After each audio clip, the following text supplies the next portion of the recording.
سڵاوڕێز هاوڕێیان بابەتێکی کورت لەسەر بەرپرسی پێشووی پاراستنی پارتی دموکراتی کوردستان کە ناوی نەزهەت حالیە.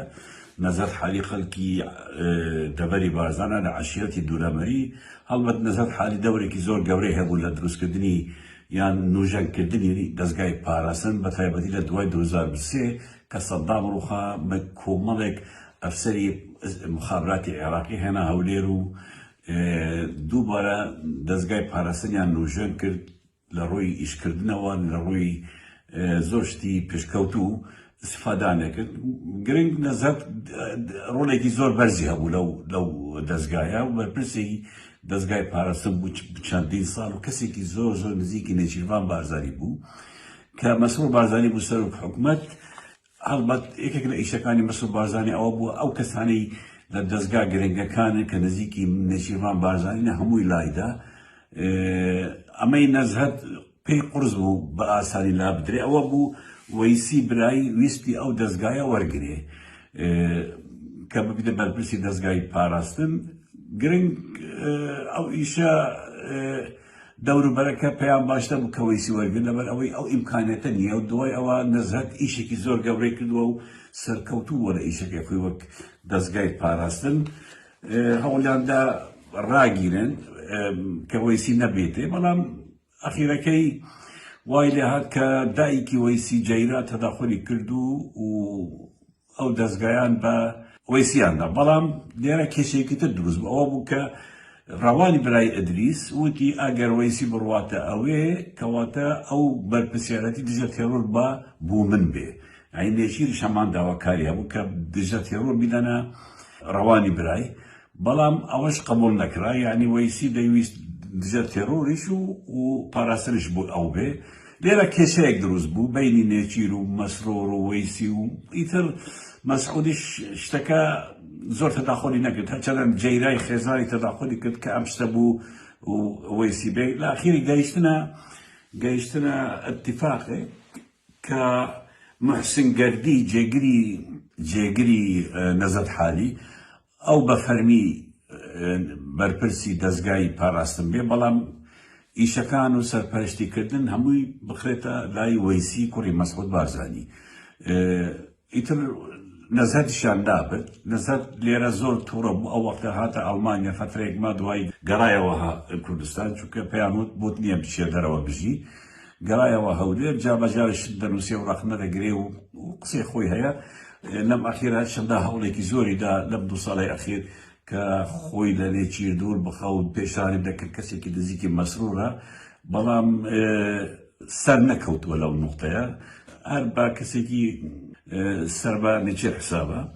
گرنگ محسن گەردی بە فەرمی بەرپرسی دەستگای پاراستنە و بەڵام وەیسی هەموو شتێک لێوێ دەکە و وەیسی هەرما لەسەر دژە تێڕۆش بەرپرسیای دژە تێڕۆر بێ و ڕەوانی برای نێچیر هیچیشیان پێ نەدا و لە ماڵ دانیشت. لێرە حەزەکەم یەکشی تر بوتان باسکەم کە زۆر گرنگە، ئەویش ئەوەیە پێش سێ ڕۆژ کەسێکی زۆر نزیکی نەزهەت حالی ڕفێنراوە لە ڕێگای مێرگە سوورە بوو دیانە و دیانیا. پێش 3 ڕۆژ بوو کە ناوی کازم دوولەمەریە. کازم دوولەمەری کەسێکی نزیکی نەزهەت حالی بوو، هەندەجار خۆی سیارەکەی لێ دەخۆری و لەگەڵ نەزهەت و یعنی کەسی یەکەمی نەزهەت بوو و دەبیتە خزمی نەزهەتیش، یعنی خزماتیشان هەیە، نزیکی یەکن، زۆر نزیکی یەکن. ئەو کازم دوولەمەریە ڕفێنراوە، نەماوە، بزرە مەسیح ڕژە. تەمان هەربەت هەمووش ئەو خەڵکەی لەوێنە و خزم و کەسی کازم و نەزهەت حالی خۆشی تۆمەت بوو وەیسی دەبن و دەستگای پاراستن دەبن کە ئەوان ئەم ئیشیان کردووە و ڕفاندووانە. هەڵبەت لێرە شتێکمان بۆ دیار دەبێت کە ئەم ناکوکێرە ئەم شەڕانە بەردەوامن، بە تایبەتی لەم فترەی ئەخیرە کە پێگەی مەسعود بارزانی زۆر کەم بووە و نابیتە سەر حکومەت دووبارە و پێگەی براکانیشی وردە وردە کەم دەبێتەوە. ئەم کەسانە وەک نەزهەت حالی دەوروبەری نەزهەت حالی دووبارە دەگەڕێنەوە بە سەرکردایەتێکی تازەی پارتی یان سەر حکومەتێکی نوێی کە پارتی بێ. ئیتر هەوڵ دەدەن وەیسی و براکانی ئەم کەسانە دووبارە بیان ترسێن و دووبارە پێیان بڵێن کە ئاگامان لە هاتوچۆکانی ئێوە بۆ تەحەرکاتی ئێوە هەمووی هەیە. گرتنی کازم دۆرەمەری یەکێکە لەو بابەتانە کە وەک هەڕەشەکردنە یان زیگنالێکە یان ئینزارێکە بوو نەزهەت حالی کە دەزانین چی دەکەی و چی ناکەی. لە هەندە سەرچاوی تایبەتم دەستکەوتووە کە نەزهەت حالی کازم دولەمەری نردووە بوو چەند شوێنێکی تایبەت بۆ بردننی نامە گۆڕین و ئەملا ئەولا و ئەوە هۆیەکە کە لەلایەن هێزەکانی وەیسی باجانی ڕفێڕاوە و گیراوە. ئەم بابەتە بوومان دووبارە هەندێک خاڵی تریش دەخاتە ڕوو ئەوەیە کە ئەم بنەماڵە لە کوتای ژیانی خۆیانن، ئەم بنەماڵە لە کوتای ژیانی سیاسی خۆیانن، ناکۆکیەکان ڕۆژ بەڕۆژ گەورەتر دەبن. دەبینین مەسعود بارزانی و ئاموزاکانی تەقریبەن هیچ پەیوەندیەکیان نەماوە و ناکۆکی زۆر گەوران هەیە. ماڵە شێخەکانی بارزان ئەتوانە بڵێم زۆربەی هەرە زۆریان دژی مەسعود و کوڕەکانینە، حتا براکانی مەسعود بارزانیش لە زۆر شوێ لای ئاموزاکانیان باز دەکەن هیچمان بەدەستەوە نەماوە، ئێمە هیچ نین، خۆی کوڕەکانیتی و ئێمەش لە ناچاری لەگەڵی ماوین، ئێمەش لە ناچاری بە قسەی ئەو دەکەین لەبەر ئەوەی برا گەورەمانە و هیچمان پێ ناکرێت بەرامبەر کوڕەکانی.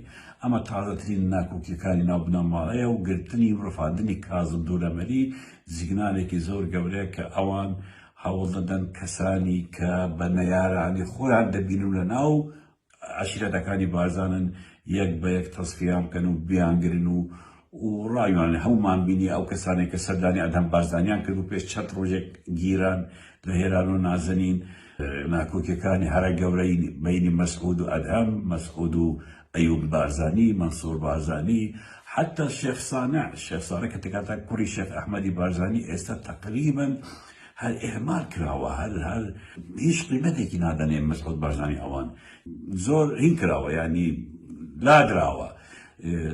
بێژگەرە و خەڵکی تریش هەن لەمسەم لە بارزان سەیدا هەیە کە دەکاتە ئاموزای مەسعود بارزانی، ڕاغب هەیە کە دەکاتە کوڕی ئاموزای مەسعود بارزانی، عەبدولموسەوەر ئاموزای مەسعود بارزانی، چەندین ئاموزای خۆی هەیە کە ئەوانە هەمویان دۆرخراون لە هەموو شتێک، نەک دۆرخراون خۆیان هیچ پارتی نەبوون، بەڵام ئابلوقەیەکی زۆر گەورەی لەسەریانە، ینی ئابلوقەیەک لەسەریانە کە حتا کەس ناوی سەردانیان بکات. ئەمە هەمووی نیشانەی ئەوانن کە ئەم بنەماڵە لە مەرحەلە ئاخیرەکانی خۆی دەژی.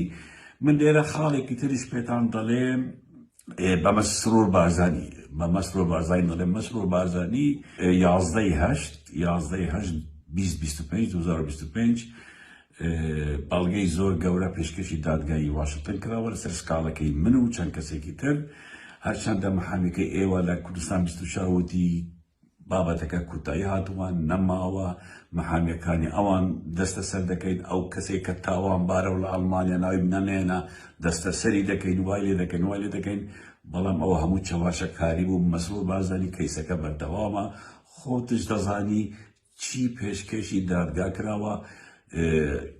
ئەتوان هەمووتان سەردانی ماڵپەری دادگا بکەن و بیبینن چ شتێکی زۆر گرنگ پێشکەشی دادگا کراوە وەک بەڵگا لەسەر گەندەلی، لەسەر سپیکردنەوەی پارە و چەندین بابەتی تر. مەسعود بارزانی یەکتر دەبینی لە نزیکانە. ڕۆژێکی خۆش و ببینن لە خێر و خوشیدا.